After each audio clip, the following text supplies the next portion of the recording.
First world war के दौरान समुद्र एक बहुत बड़ा बैटल ग्राउंड बन गया था।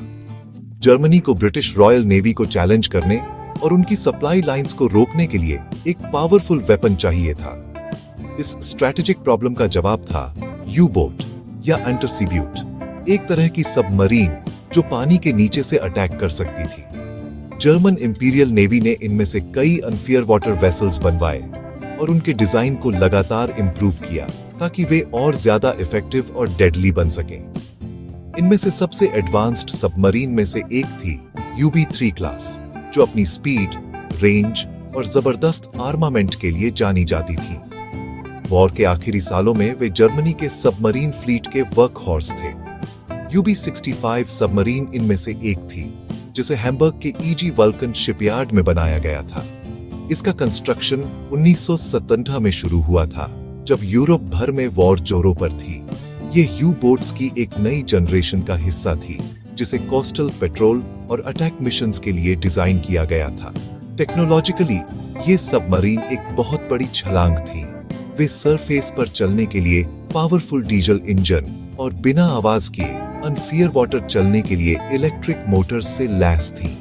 इस डुअल प्रोपल्शन सिस्टम से वे अपनी हंटिंग ग्राउंड्स तक लंबी दूरी तय कर सकती थी और फिर आसानी से डिटेक्ट हुए बिना अपने शिकार का पीछा कर सकती थी। UB3 क्लास जर्मन इंजीनियरिंग का सिंबल थी और एलाइड सेलर्स के लिए एक बहुत बड़े डर का कारण थी। UB65 के टेक्निकल स्पेसिफिकेशंस उस समय के लिए बहुत इंप्रेसिव थे। इसमें 5 50 सेंटीमीटर टॉर्पीडो ट्यूब थे, 4 धनुष पर और एक स्टर्न पर, और कुल 10 टॉर्पीडो थे। इससे इसे मर्चेंट शिप्स और यहाँ तक कि वॉरशिप्स पर भी हमला करने के लिए जबरदस्त फायर पावर मिलती थी। सरफेस कॉम्बैट के लिए इसमें शुरू में एक 88 मिलीमीटर डेक गन लगाई गई थी। इस गन को बाद में क्लास की कुछ बोट्स पर 105 मिलीमीटर की भारी कैनन से अपग्रेड किया गया था। हालांकि इस बदलाव से कभी-कभी स्टेबिलिटी इश्यूज भी होते थे। सबमरीन 50 मीटर की गहराई तक गोता लगा सकती थी और इसमें लगभग 44 ऑफिसर्स और इनलिस्टेड मैन का क्रू था, जो इसके तंग मेटालिक कन्फाइंस में रहते और काम करते थे। UB65 जैसी यू बोट पर लाइफ बहुत मुश्किल और खतरनाक थी। क्रू कम ताजी हवा और डीजल फ्यूल और बिना धुले शरीरों की लगातार गंध के साथ तंग क्वार्टर्स में रहते थे। उन्हें दुश्मन के डिस्ट्रॉयर्स से डेप्थ चार्जेस, मैकेनिकल फेलियर और गहरे समुद्र के जबरदस्त प्रेशर का हमेशा खतरा रहता था। इन मुश्किल कंडीशंस के बावजूद इन सबमरीन पर सर्विस करने वाले लोग हाईली ट्रेंड और डेडिकेटेड थे। उनका मिशन क्लियर था, जितना हो सके दुश्मन के टनेज को डुबाना और जर्मनी को वॉर जीतने में मदद करना। UB65 को जर्मन इंपीरियल नेवी में लॉन्च और कमीशन किया गया, जो अटलांटिक के अदम्य पानी में अपनी खतरनाक सर्विस शुरू करने के लिए तैयार थी। शुरू से ही UB65 पर दुर्भाग्य का एक काला बादल मनफेराता दिख रहा था। इस सबमरीन से जुड़ी किंवदंतियां, इसके युद्धकालीन रिकॉर्ड जितनी ही प्रसिद्ध हैं, फियरावनी कहानियां इसके निर्माण के दौरान ही शुरू हो गईं। कहानियों के अनुसार एक भारी स्टील का गर्डर गिर गया और 2 मजदूरों को क्रश्ड टू डेथ। इस दुखद दुर्घटना को एक बुरा शगुन माना गया, जो इस पोत को परेशान करने वाली कई अजीब इंसिडेंटों में से पहली थी। बाद में अपने शुरुआती समुद्री परीक्षणों के दौरान बैटरी से एक पॉइजनस लीक कथित तौर पर इंजन रूम में 3 और क्रू सदस्यों को मार डाला। इन शुरुआती डेथों ने सबमरीन को सौंपे गए नाविकों के बीच डर और अंधविश्वास का माहौल बना दिया, जो फुसफुसाने लगे कि नाव शापित है। किंवदंती का सबसे प्रसिद्ध हिस्सा एक मृत अधिकारी के भूत से जुड़ा है। सबमरीन के पहले गहरे समुद्र में गोता लगाने के परीक्षण के दौरान एक टॉर्पीडो को एक फॉरवर्ड ट्यूब में बीइंग लोडेड एक दुर्घटना के कारण समुद्री पानी डिब्बे में भर गया, जिससे दूसरे अधिकारी और एक और नाविक ड्राउन्ड। इस घटना के तुरंत बाद क्रू सदस्यों ने ईरी साइटिंग्स की स्टार्टेड रिपोर्टिंग। उन्होंने दावा किया कि उन्होंने डूबे हुए अधिकारी के भूत को देखा है, जो अपनी बाहें मोड़े हुए डेक पर खड़ा है, लुकिंग आउट टू सी।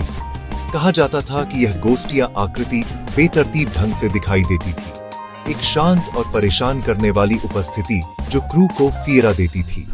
कहानी तेजी से फैल गई, जिससे यूबी 61 की हॉन्टेड वेसल के रूप में प्रतिष्ठा स्ट्रेंथेंड।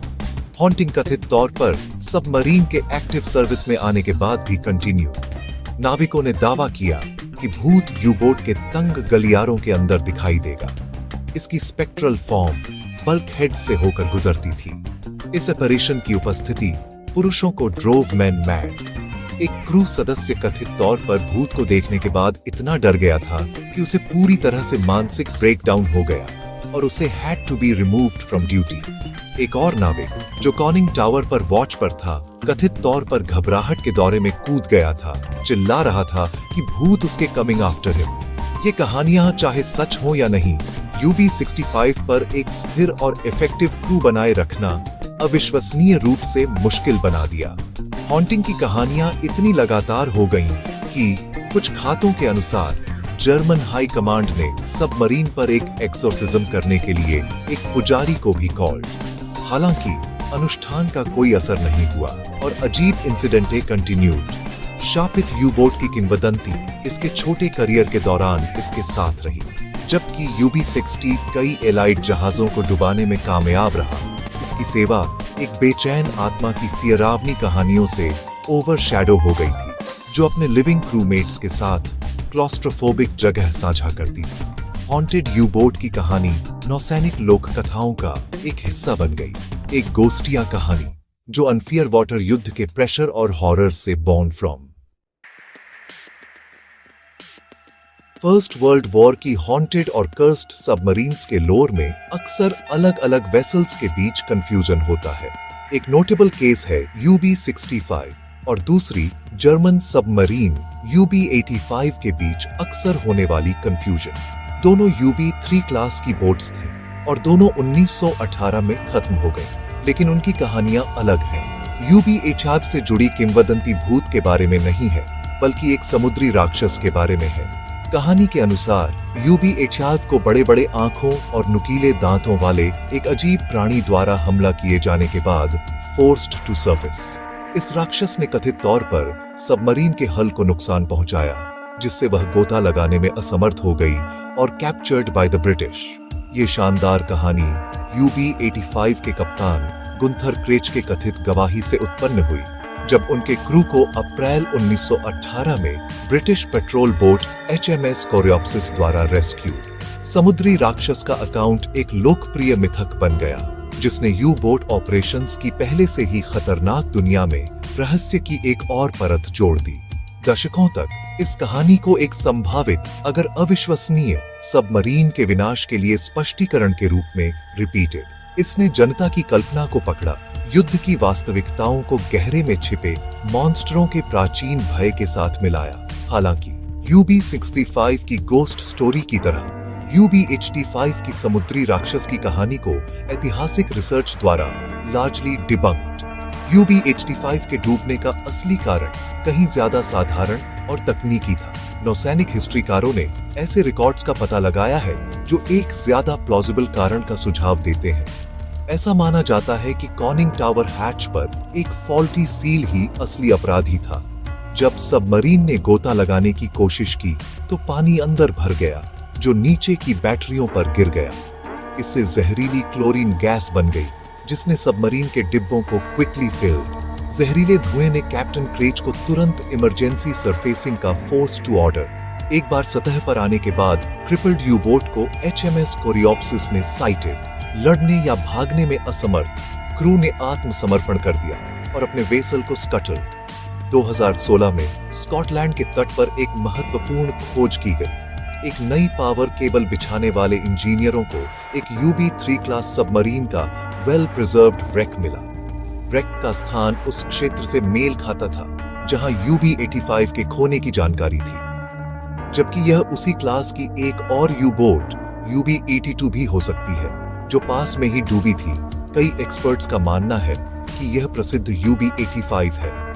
इस खोज ने समुद्री राक्षस की किंवदंती को फिर से सुर्खियों में ला दिया, लेकिन wreck के फिजिकल एविडेंस में एक विशाल प्राणी द्वारा हमले से सुसंगत क्षति के कोई संकेत नहीं दिखे, जिससे तकनीकी विफलता सिद्धांत को और समर्थन मिला और इसकी कहानी को यूबी 65 की घोस्टली टेल्स से अलग किया गया।